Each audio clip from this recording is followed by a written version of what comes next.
El Señor esté con ustedes. Proclamación del Santo Evangelio según San Marcos. Gloria a ti, Señor. En aquel tiempo Jesús se puso a enseñar otra vez junto al lago y se reunió una muchedumbre tan grande que Jesús tuvo que subir en una barca. Ahí se sentó mientras la gente estaba en tierra junto a la orilla. Les estuvo enseñando muchas cosas con parábolas y les decía: escuchen, salió el sembrador a sembrar. Cuando iba sembrando, unos granos cayeron en vereda, vinieron los pájaros y se los comieron. Otros cayeron en terreno pedregoso, donde apenas había tierra.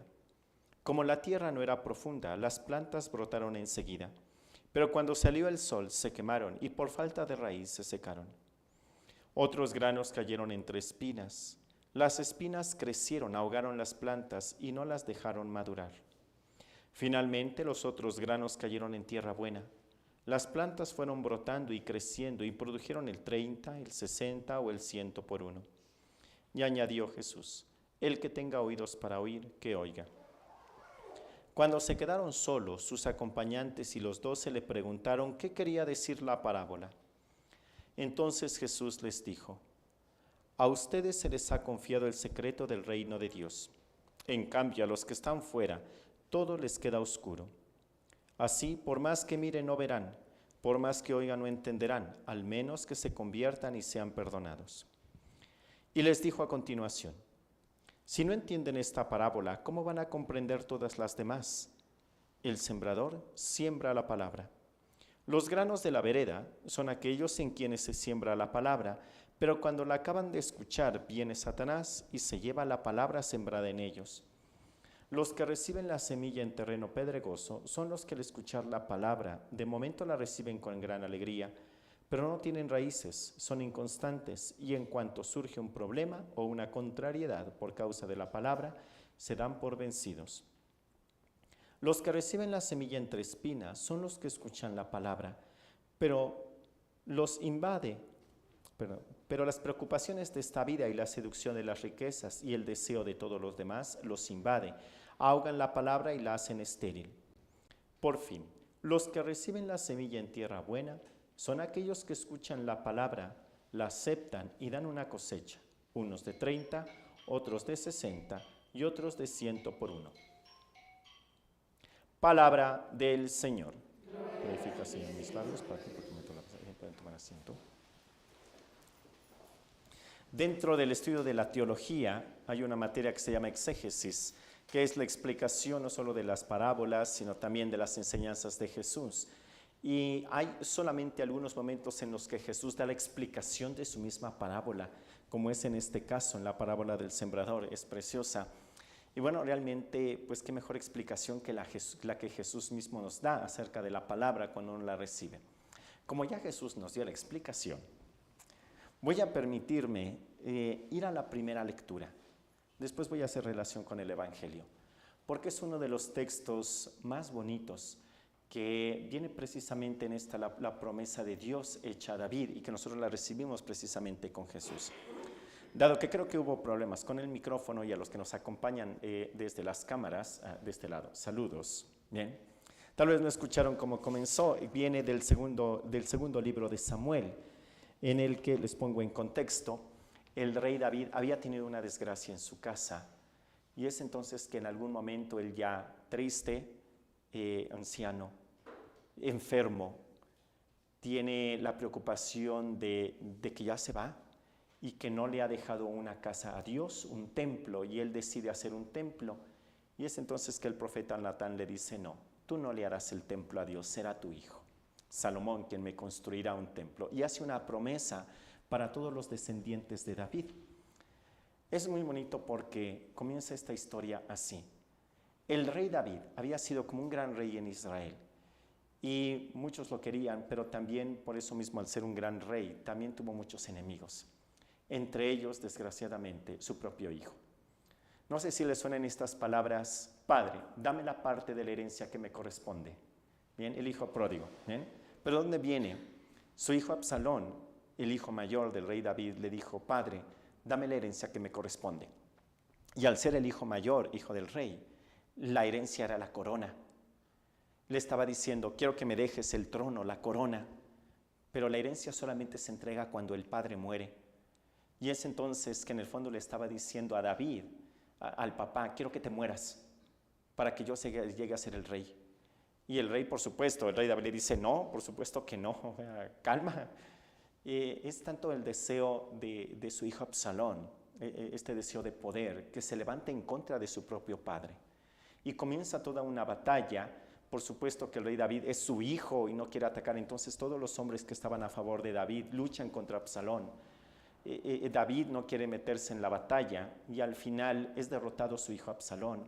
Muere de una manera espantosa, es asesinado, y cuando le comunican a David que su hijo ha muerto, él llora.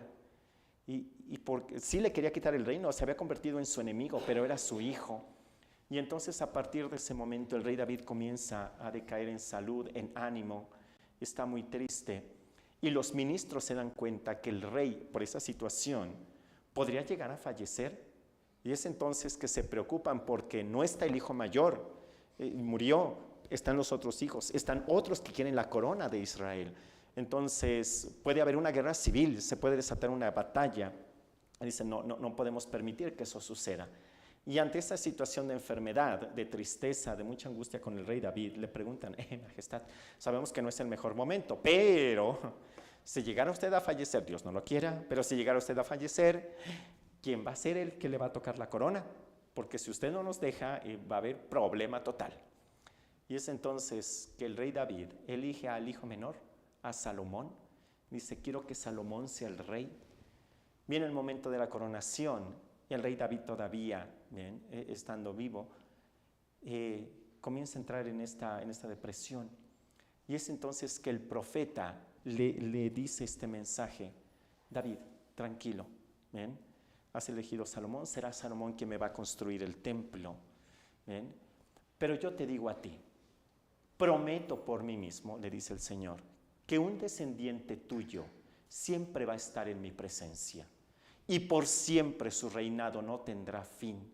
Siempre habrá quien gobierne de tu familia, de tus hijos. Él será para mí como un hijo, yo seré para él como un padre.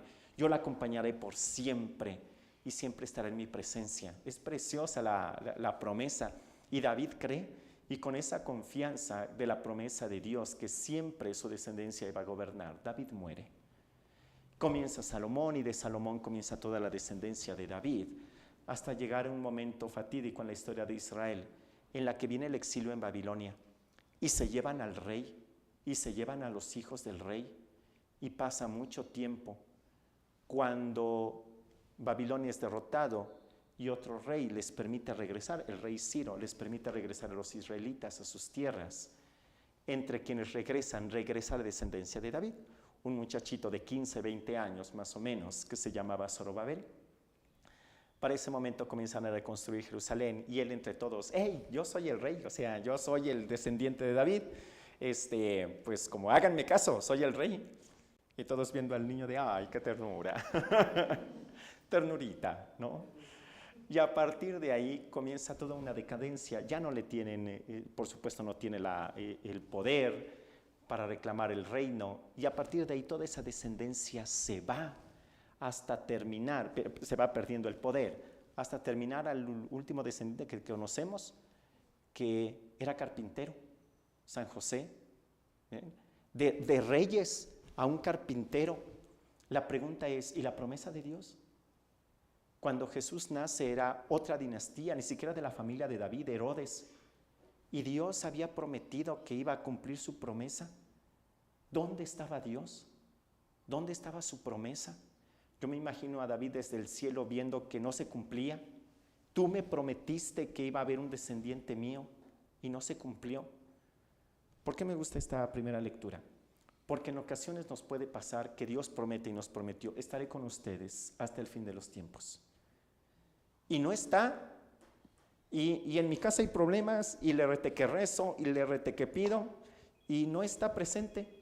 Y de repente yo le pido y eduqué bien a mis hijos y de repente veo que se están alejando de Dios. ¿Y qué hice mal? Pues Él dijo que los educara, que los acompañara y se están yendo. y me dijo que me iba a acompañar y no puedo salir de este problema, de esta situación, de esta tristeza, de este pecado. Y por más que rezo y le echo ganas y me confieso y no puedo salir de este vicio, ¿dónde está Dios? Y Dios no responde. ¿Qué pasó? En realidad Dios cumplió su promesa, no a la manera como David quería, sino como según los planes de Dios, que fueron muchísimo más grandes. Cuando Jesús subió al cielo y fue sentado a la derecha del Padre, descendiente de David, yo me imagino a David con una gran alegría ver a Jesús, su descendencia, sentado en el trono más alto que puede uno imaginar, el trono del cielo, ver a su descendiente y que iba a estar para siempre y que su reino no tendrá fin. Es como Dios sí cumplió su promesa, Dios la cumplió. A mí me gusta recordar que Dios sí cumple sus promesas, que en ocasiones tal vez no lo veamos o no es como nosotros quisiéramos, pero Él prometió y sí va a estar ahí, y va a estar con mi familia, y va a estar conmigo, y va a estar en mi problema, y va a estar en los momentos de alegría como en los momentos de dificultad, porque sí lo prometió y sí va a cumplir. Bueno, el día de hoy realmente es para pedir mucha fe. Al final, comúnmente, como hacemos al final de la misa, nos despedimos de la Santísima Virgen María, y hoy vamos a despedirnos de una manera muy especial, porque esa promesa de David también se la hicieron a la Virgen María. Este niño reinará y su reinado no tendrá fin. Y aquella mujer, viendo a Jesús en la cruz abandonado, crucificado, abandonado por todos, sabía que Dios iba a cumplir su promesa, aunque en ese momento no lo veía. Bueno, pues hoy le pedimos realmente mucha fe. Señor, dame la fe de saber que tú estás conmigo y que a pesar de las dificultades, en los momentos de alegría como en los momentos difíciles, sí estás conmigo y que sí cumples tus promesas y que vas a estar ahí siempre. Bueno, pues le pedimos esta gracia a nuestro Señor. Que así sea.